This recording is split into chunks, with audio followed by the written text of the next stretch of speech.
യാ അഹദു യാ സമദു യാ വിത്റു യാ മൗലാ യാ അഹദു യാ സമദു യാ വിത്റു യാ മൗലാ. എത്ര സുഖമുണ്ടായിരുന്നടാ നിന്റെ ഓലമേന വീട്ടിൽ ബറക്കത്തുണ്ടായിരുന്നു. നിന്റെ പരിസര പ്രദേശത്ത് 40 തെങ്ങുണ്ടെങ്കിൽ തെങ്ങില് തേങ്ങ വെട്ടിയാൽ ഒരു തേങ്ങ എടുത്തിട്ട് അടുപ്പത്ത് വന്ന് അരച്ചിട്ട് വീട്ടിലൊരു മുഹീദ്ദീൻ റാത്തീബ് നടത്തിയപ്പോ ആ 40 തേങ്ങ കൊണ്ടും മകളെയും കെട്ടിച്ചിട്ട് വാപ്പ ഹജ്ജിന് പോയില്ലേ. ഇന്ന് നിനക്ക് അതൊക്കെ വേണ്ടാടായപ്പോ റിയാലുകൾ കിട്ടിയിട്ട് നിന്റെ കടം മാറിയോ? നിന്റെ വീട്ടില് ബറക്കത്തില്ല. പഴയ ഓലപ്പുരയില് ബറക്കത്ത് വന്നിടങ്ങനെയാ? അവിടെ മാസത്തിലൊരിക്കലെങ്കിലും യാ റബ്ബു യാ നൂറു യാ ഹഖു യാ മുബീൻ. ഇത് നാളെ വാക്കവിയെ വിളിക്കാനല്ല, ഇവിടുത്തെ മദ്രസയിലെ മുഅല്ലിമിന് കാശില്ലാന്നിട്ടല്ല, വല്ലാഹി പടച്ചതമ്പുരാനെ തന്നെയാണ് സത്യം. ആദർശത്തിന് വേണ്ടി ആശയം പറയുകയും ആശയത്തിന് വേണ്ടി പണയം വെക്കാതിരിക്കുന്ന എന്റെ ആശയവും എന്റെ ആദർശവുമാണ്. ആദർശത്തെ പറഞ്ഞതാണ് ഞാൻ. ആദർശത്തിന് പിന്നോട്ടില്ല മക്കള്. അത് നാളെ ഒരു മുസ്ലിയാരെ വിളിച്ച് കൈമടക്ക് കൊടുക്കാനല്ല. എടാ പൊന്നുമോനെ, ഇത് നീ എന്ന് പടിയടച്ച് കളഞ്ഞോ? പാതിരാ സമയത്ത് ലൈറ്റ് അടച്ചിട്ട് അല്ലാഹു പടച്ച റബ്ബിലേക്ക് വിനയം പ്രാപിച്ചപ്പോ നട്ടപ്പെടുത്തി കളഞ്ഞില്ല നീ, അല്ലാഹനെ മറന്നില്ല നീ. ബഹുമാനപ്പെട്ട എന്റെ പ്രിയപ്പെട്ട എന്നെ കേൾക്കാനത്തെ കടുവാപ്പള്ളിയിലെ പെങ്ങള് കടൽ കടന്നു വന്ന വിദേശ സംസ്കാരങ്ങള് കടന്നു വരുമ്പോ അള്ളാന്റെ ദീനിനെ വലിച്ചെറിയുമ്പോ ഏറ്റവും വലിയ കോൺക്രീറ്റ് സൗധത്തിൽ നിന്ന് രാജകീയ നൗകയിലേറി പന്തനക്ഷത്ര ഹോട്ടലിന്റെ പിന്നാമ്പുറങ്ങളിൽ സുഖം തേടി അലയുന്ന ഉമ്മ. പണ്ട് നമ്മൾ മഅ്ദനി പറഞ്ഞൊരു ഹദീസ് നമുക്ക് ഓർമ്മയില്ലേ? അള്ളാഹു ആ മനുഷ്യന്റെ മോചനം അള്ളാഹു സ്ഥായിയായി കൊടുക്കട്ടെ. അള്ളാന്റെ റസൂല് പറഞ്ഞില്ലേ, എന്റെ പെങ്ങന്മാരോട് ഇത് പറയാതിരിക്കാൻ കഴിയില്ല. സിൻഫാനും ഉമ്മത്തിയിലെ മറഹുമാ കൗമും മഅഹും സിയാത്തുൻ കാദിനാബിൽ ബക്കർ റൂസുഹുന്ന കാസിനിമത്തിൽ ബുഖത്തിൽ മായിലാ. 2 വിഭാഗം ആളുകളെ എന്റെ കണ്ണുകൊണ്ട് കാണാതിരിക്കട്ടെ. അതിലൊരാളായ പെണ്ണുങ്ങളാണ്. ഒരു വിഭാഗം പെണ്ണുങ്ങളാണ്. അവരാരാ? അവർ റൂസുഹുന്ന കാസിനിമത്തിൽ ബുഖത്തിൽ മായിലാ. അവരുടെ മുടിക്കെട്ട് കണ്ടാൽ ഒട്ടകത്തിന്റെ പൂഞ്ഞ് പോലെ തോന്നുമെന്ന് പറഞ്ഞ ഇന്ന് മുഴുവൻ മുസ്ലിം പെണ്ണുങ്ങൾ അവരുടെ തലമുടി മുഴുവനും മുകളിലേക്ക് കെട്ടിവെച്ചിട്ട് അതിന്റെ മുകളിലൂടെ മൊത്തയെടുത്തിടലാ പതിവ്. ഏത് കല്യാണത്തിന് പോയാലും ഇന്ന് പെണ്ണിന്റെ ഫാഷനേരാ? മുടി മുഴുവനും ബാക്കിൽ കെട്ടിയിട്ട് ആ മുടി മുകളിലേക്ക് കെട്ടിവെക്കുക, എന്നിട്ട് അതിന്റെ മുകളിലൂടെ മൊത്തയിടുക. നോക്കിയാൽ പെണ്ണിന്റെ തലയിൽ വെണ്ണക്കുടം വെച്ചതുപോലൊരു മുടകാടാ പെണ്ണ്.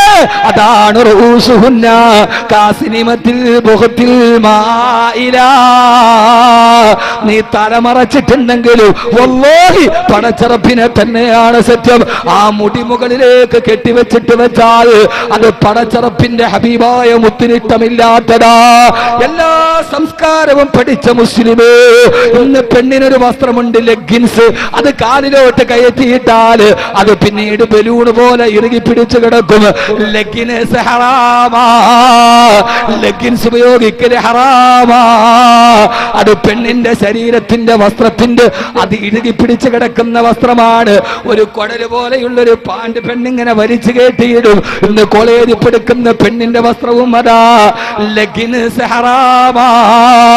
മോളെ, വിദേശ സംസ്കാരത്തെ നീ അങ്ങ് കെട്ടിപ്പിടിച്ചപ്പോ നിനക്കറിയോ, ബഹുമാനപ്പെട്ട ബീവി സയ്യിദത്തുനാ ആയിഷ റളിയല്ലാഹു തആല അൻഹാ, ആയിഷ ബീവിക്കെതിരെ അപവാദം പറഞ്ഞു വരുത്തി സഫ്വാൻ റളിയല്ലാഹു തആല അൻഹുവിനെ കൂട്ടിച്ചേർത്തിട്ട് ഇസ്ലാമിക ലോകം ആയിഷക്കെതിരെ അപവാദം പറയുമ്പോ അല്ലാഹുവിന്റെ റസൂൽ വന്നിട്ട് പറഞ്ഞു, ആയിഷ നീ നിന്റെ വീട്ടിലേക്ക് പോയിക്കൊള്ളുക.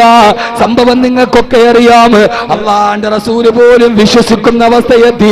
ഭർത്താവ് ഭാര്യയെ വീട്ടിലാക്കി പൊട്ടിക്കരഞ്ഞുകൊണ്ട് തന്റെ വീട്ടിലേക്ക് കടന്നിട്ടുണ്ട്. ഉപ്പാ ഉപ്പാ, അല്ലാഹുവിന്റെ റസൂൽ എന്നെ വീട്ടിലേക്ക് പറഞ്ഞു വിട്ടു. അബൂബക്കർ റളിയല്ലാഹു അൻഹു ചോദിച്ചു, ആയിഷ നീയല്ലേ തെറ്റുകാരി അല്ലാഹുവിന്റെ റസൂലിനെ വേദനിപ്പിച്ചുവല്ലോ. അവസാനം ഉമ്മുറുമാന്റെ അടുക്കലെത്തി. ഒരു പെണ്ണിന്റെ ഏക അവലംബം ഉമ്മയാ. ഉമ്മ പറഞ്ഞു, മോളെ നീയാണ് തെറ്റുകാരി. എല്ലാവരും കൈയൊടിഞ്ഞു. ഭർത്താവ് വീട്ടിലേക്ക് പറഞ്ഞു വിട്ടു, വാപ്പാട്ടി ഓടിച്ചു. ഉമ്മ പോലും സാന്ത്വനം നൽകിയില്ല. എന്റെ പ്രിയപ്പെട്ട പെങ്ങള്, നിരാലംബയായ ആയിഷ റളിയല്ലാഹു അൻഹ തന്റെ വീട്ടില് അപവാദത്തിന്റെ ചൂളയിൽ കിടന്ന് ഹൃദയം പടയുകയാ. മുഴുവനും നിറം പിടിപ്പിച്ച കഥകളാ.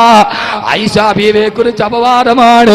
ആയിഷ ഒറ്റയാണ്, ആയിഷ ഏകയാണ്, ആയിഷയ്ക്ക് സാന്ത്വനിപ്പിക്കാൻ ആരുമില്ല. പൊട്ടിക്കരഞ്ഞ് വീട്ടില് ഹൃദയം നീറിപ്പുകയവേ.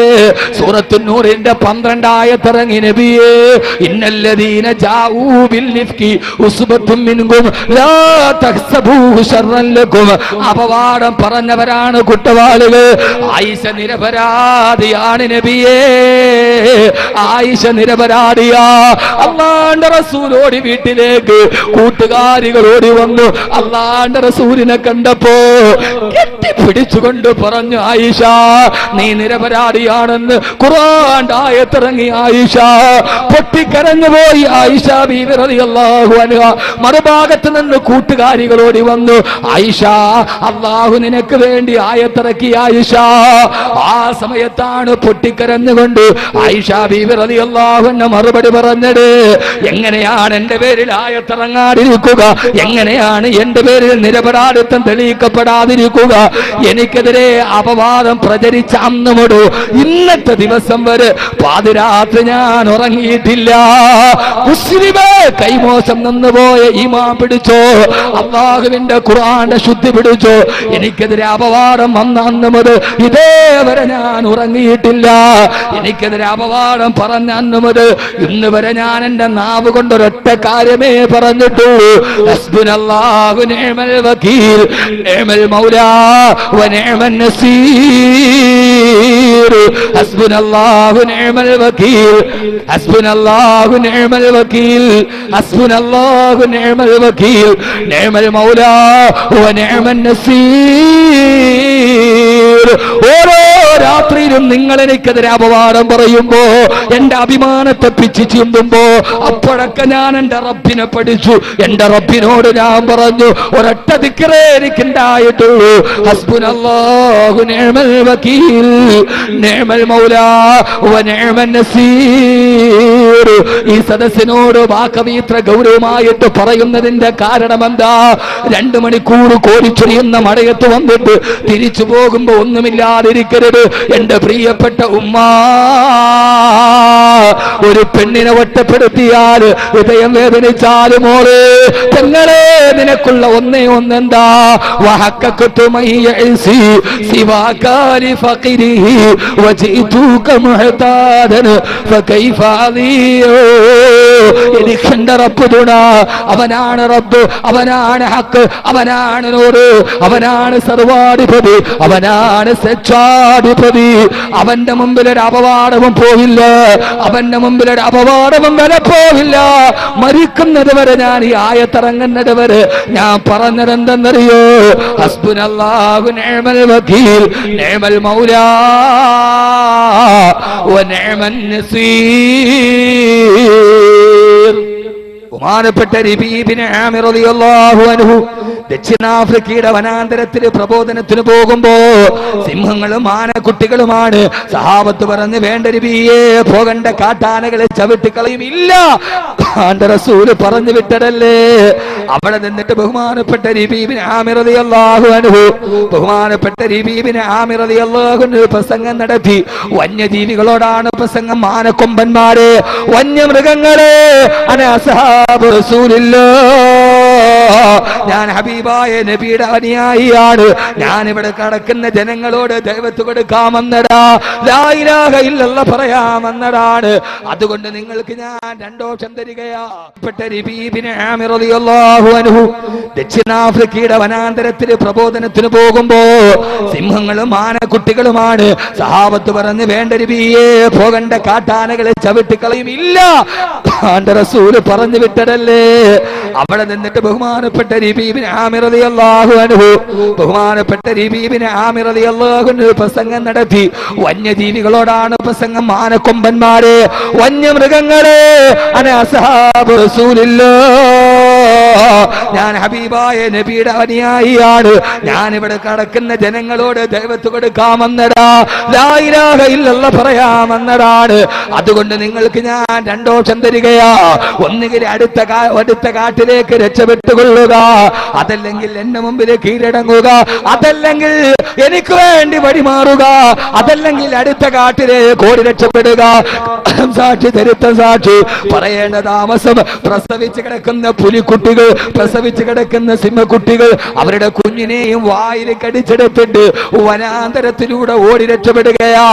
കറുത്ത വർഗക്കാരിത് കാണുമ്പോ പുലിക്കുട്ടികളും സിംഹക്കുട്ടികളും കുഞ്ഞുങ്ങളെ കടിച്ചെടുത്തുകൊണ്ട് ഓടുന്നത് കണ്ടപ്പോ അവര് വന്ന് നോക്കുമ്പോ കാണുന്നിടണ്ട കൊലകൊമ്പന്മാരുടെ മുമ്പ് അള്ളാന്റെ ദീൻ പറയുന്ന രബീബിൻ ആമിർ റളിയല്ലാഹു അൻഹു അള്ളാനെ കുറിച്ച് പഠിച്ചപ്പോ കൊലകൊമ്പന്മാര് മുഴുവനും മുട്ടുകുത്തിയെങ്കിൽ ആ പാഠം പഠിച്ചപ്പോഴാണ് 12 വർഷങ്ങളായി വൈദ്യുതി ഇല്ലാതെ, വെള്ളമില്ലാതെ, ഉപരോധത്തിൽ പെട്ട് കിടക്കുന്ന 2.5 കിലോമീറ്റർ പോലും വിസ്തൃതമില്ലാത്ത ഫലസ്തീനിലെ ഗസയിലെ ഭക്ഷണമില്ലാത്ത, വെള്ളമില്ലാത്ത ഫലസ്തീനിലെ ഗസയിലെ ഹമാസിന്റെ പോരാളികള് ലോകത്തിലെ 3ാമത്തെ സൈനിക രാഷ്ട്രമായ ഇസ്രയേലിന്റെ വിമാനവേദ പീരങ്കികള് തീതൊട്ടുമ്പോ കരിങ്കല്ല് കൊണ്ടും വിരിമാറുകൊണ്ടും തിരിച്ചേക്കാൻ കഴിഞ്ഞെങ്കിൽ പൊന്നുമോനെ ബെഞ്ചമിൻ നെതന്യാഹു വെടിനിർത്തലിന് കരാറപ്പെടാൻ കാരണം എന്താ?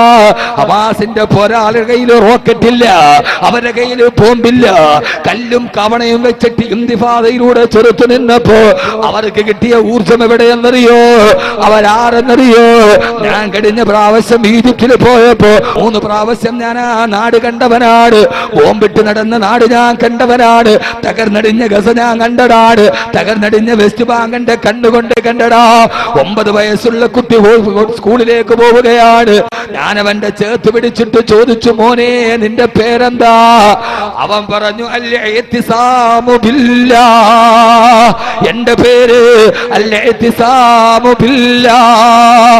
പടച്ചറപ്പിന് വേണ്ടി മുറുകെ പിടിച്ചവന് അവിടുത്തെ പേര് തന്നെ എങ്ങനെയാ? ഞാൻ ചോദിച്ചു, മോനെ നിന്റെ വാപ്പ എവിടെ? ഫലസ്തീനിലെ 9 വയസ്സുകാരൻ ആകാശത്ത് കൈവെത്തിയിട്ട് പറഞ്ഞു, ഇലാ റഹ്മത്തില്ലാഹ്. എന്റെ വാപ്പ പടച്ചറപ്പിന്റെ സ്വർഗത്തിൽ പോയി. ഞാൻ ചോദിച്ചു, മോനെ നിന്റെ ഉമ്മ എവിടെ? എന്റെ ഉമ്മ ഇലാ ജന്നാത്തിൽ ഫിർദൗസിൽ അലാ. എന്റെ ഉമ്മ സ്വർഗത്തിലിരുന്നിട്ട് എന്നെ കാണുന്നുണ്ട്. എന്റെ കണ്ണ് നിറഞ്ഞു പോയി. നമ്മുടെ കുട്ടികൾക്ക് പറ്റുമോ?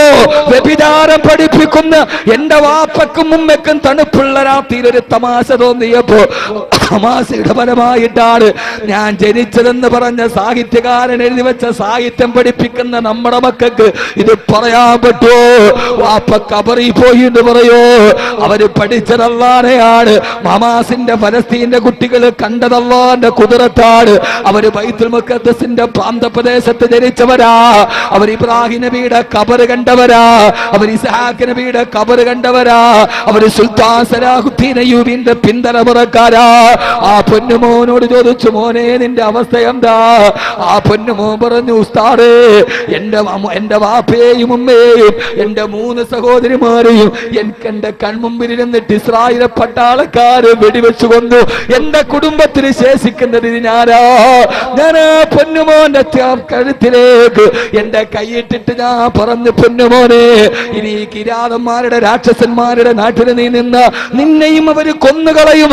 അതുകൊണ്ട് നീ ഇന്ത്യയിലേക്ക് വാ. അവിടെ എന്റെ സ്ഥാപനമുണ്ട്. അവിടെ നിന്നെ ഞാൻ പഠിപ്പിച്ചു ഡോക്ടറാക്കാം, എഞ്ചിനീയർ ആക്കാം. പറയേണ്ട താമസം തോളത്തിരുന്ന് എന്റെ കൈ തട്ടി മാറ്റിയിട്ട് മീശ പിടിക്കാത്ത 9 വയസ്സുകാരൻ LP സ്കൂളുകാരൻ എന്നോട് പറഞ്ഞു, അറബി ഭാഷയിൽ നിന്റെ കൂടെ ഇന്ത്യയിൽ വന്നാൽ എഞ്ചിനീയർ ആവാനല്ലേ പറ്റൂ, ഇന്ത്യയിൽ വന്നാൽ ഷഹീദാവാൻ പറ്റില്ലല്ലോ. ഞാനിവിടെ ഷഹീദാവാൻ നടക്കുകയാ. എന്റെ ഉപ്പ പോയടുത്തേക്ക്, എന്റെ ഉമ്മ പോയടുത്തേക്ക്, എന്റെ സഹോദരിമാര് പോയടുത്തേക്ക് ഞാൻ ഷഹീദാവാൻ നടക്കുന്നതാണെന്ന് 9 വയസ്സുകാരൻ മറുപടി പറഞ്ഞ് ഫലസ്തീനിന്റെ തീതുപ്പുന്ന മണ്ണിന്റെ ഇടയിൽ ജീവിക്കുമ്പോഴും അള്ളാന്റെ സ്വർഗത്തെ ആഗ്രഹിക്കുന്ന ആ മക്കള് പഠിച്ച പാഠമേടാ. ആ പാഠമാണ് ലോകത്തിന്റെ രാജാവല്ലയാണ്. അത് ഒബാമയല്ല, അത് നെതന്യാഹുവല്ല. ഒരു വേദത്തിന്റെ മുമ്പ്, ഒരു ലോകത്തിന്റെ മുമ്പ്